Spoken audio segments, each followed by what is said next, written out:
Ang lumang 5 pisong barya ni Emilio Aguinaldo na kung tawagin ay Flora and Fauna Series. Ay sukli po ito sa akin sa gasolinahan.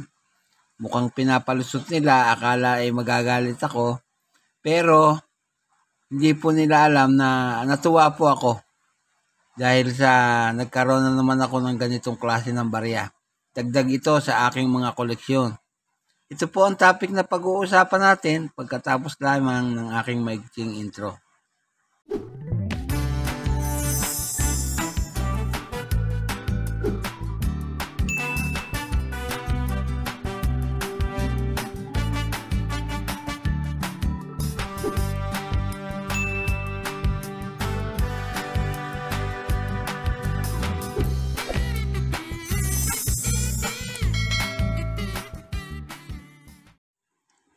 Isang magandang araw po sa inyong lahat, lalo na sa aking mga kabarya at kapwa kolektor. Sa lahat ng senior citizen at mga silent viewer, maging sa mga kaibigan natin dyan, magandang araw po. Ngayon pong araw ay isang maulang araw dahil sa gawa ng bagyong Christine. Dito po sa amin ay kasalukuyang umuulan ng medyo may kalakasan. Pero tuloy-tuloy pa rin ang pagbablog at pagbabahagi ko sa inyo ng mga baryang katulad nito.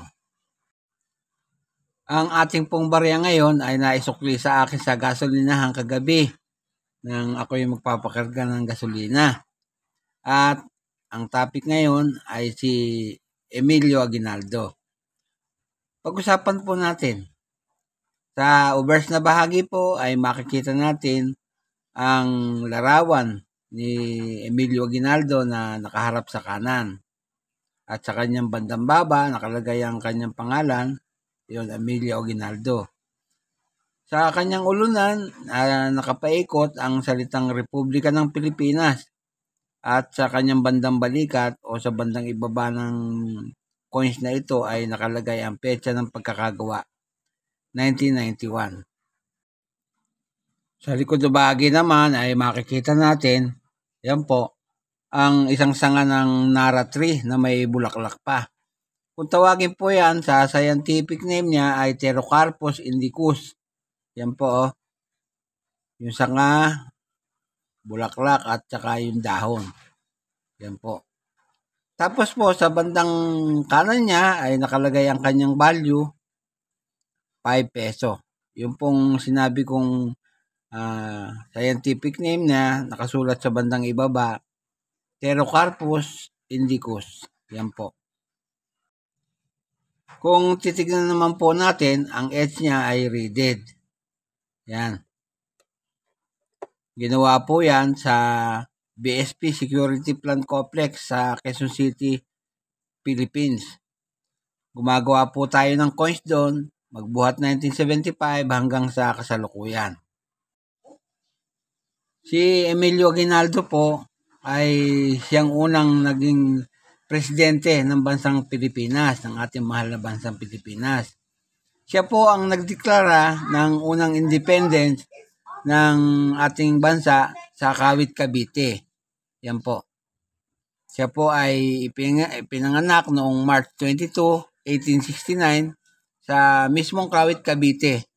Yan po. Kaya po doon po sa bahay nila sa kanyang balkonahe, winagayway niya ang bandila ng Pilipinas bilang pagpapakita ng independence ng Pilipinas. Yun po, isa po sa magandang nagawa niya. Pero may mga kasulatan din pong aking nabasa na ayon sa mga istorya, siya daw po ang nagpapatay kay Andres Bonifacio at kay General Antonio Luna. Yan po ang mga nakasulat sa mga babasahing aking nabasa. Si General Emilio Aguinaldo po ay namatay noong February 6, 1964 sa edad na 94 years. 94, napakatanda po. Sa Quezon City, Manila, Philippines. Yan po si General Emilio Aguinaldo. Yan nga pong coins na yan ay nanggaling sa ating mahal na bansang Pilipinas. Ang nag-i-issue po niyan ay yung ating mahal na Central Bank of the Philippines. Ang period ay Republic, magbuhat 1946 hanggang sa kasalukuyan. Standard circulation coins po yan. Nag-umpisa po noong 1991 hanggang 1994. Ang value niya, 5 peso. Ang currency po natin, piso, alam niyo naman yon.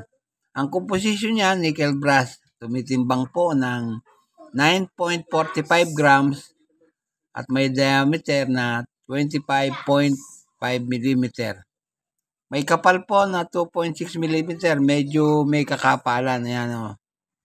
Kapal po.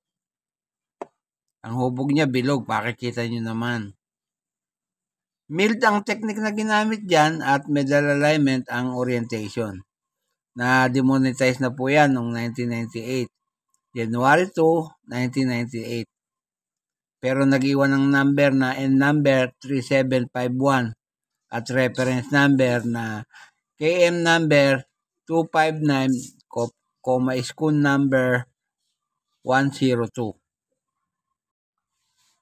Alamin naman po natin ang kasalukuyang presyo niyan dito sa ating bansa. Ayon po dito sa numista, yung petsang 1991, kamukha ng ating barya, ang very good po niyan ay 29 pesos. Yung fine ay 37 pesos. Yung very fine, 40 pesos. At yung extra fine, 64 pesos. Almost uncirculated, 93 pesos. At yung uncirculated, 93 pesos din. Yung 1992 po, yung very fine niya, 40 pesos. Yung extra fine, 75 pesos. Yung almost uncirculated, 110 pesos. At yung uncirculated po ay 190 pesos. Para naman po sa petsang 1993, yung extra fine po at yung very fine ay 24 pesos. Sana 1994 po. Kapag ang petsa ng inyong barya ay 1994, yung extra fine po ay 56 pesos. Tumingin naman po ako dito sa pinagtitiwalaan nating eBay, yung pong circulated na o yung nagamit ng pera natin na umiikot. Yan po. Ang halaga po niyan ay $1.65. Pero kapag po uncirculated yung pera nyo o hindi pa nagamit, nagkakahalaga po ng $22. Yan po lamang at wala nang iba. At bago po ako matapos sa aking content ngayong araw nito, ay nais ko po kayong pasalamatan sa inyong walang sawang pagtangkilik sa aking mga vlog. At maraming salamat po. Walang tigil at walang sawa po ako nagpapasalamat sa inyo sapagkat lagi kayong nandyan at nakasubaybay sa aking channel. Salamat po ng marami sa inyong panonood.